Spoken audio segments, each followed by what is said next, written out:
नमः संस्कृताय। जयतु संस्कृतम जयतु भारतम। श्री गुरु चरण कमलेभ्यो नमः। आज हम श्रीमद् भगवत गीता के दूसरे अध्याय के 8वें श्लोक की चर्चा करेंगे, जो इस प्रकार है।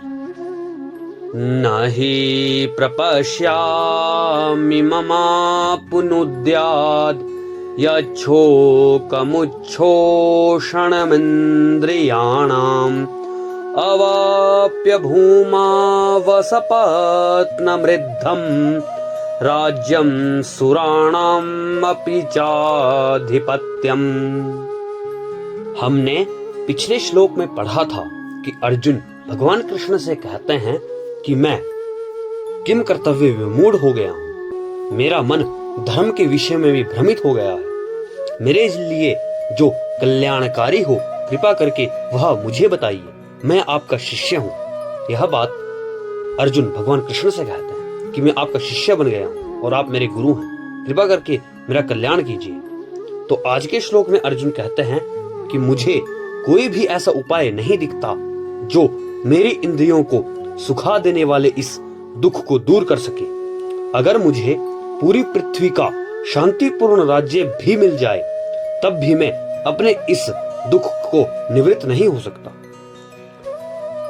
ज्ञान, विद्वता, उच्च पद, ये सब जीवन की समस्याओं का हल करने में व्यर्थ हैं।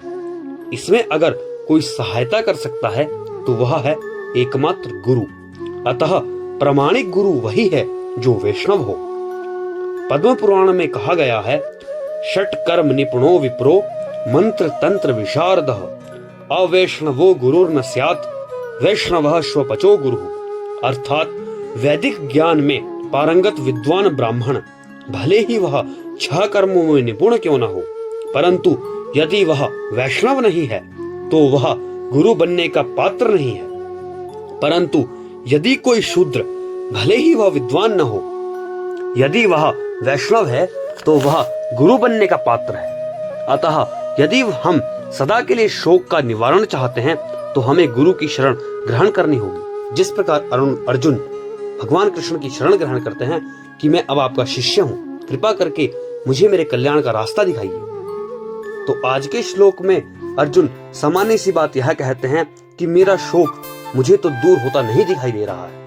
अर्थात कि इस पृथ्वी का राज्य या देवताओं की तरह मुझे बहुत सारी सुख सुविधाएं भी मिल जाए तो भी मैं अपने दुख से निवृत्त नहीं हो सकता। तो आशा करता हूँ आपने आज के इस वक्तव्य में बहुत कुछ जाना होगा। धन्यवाद।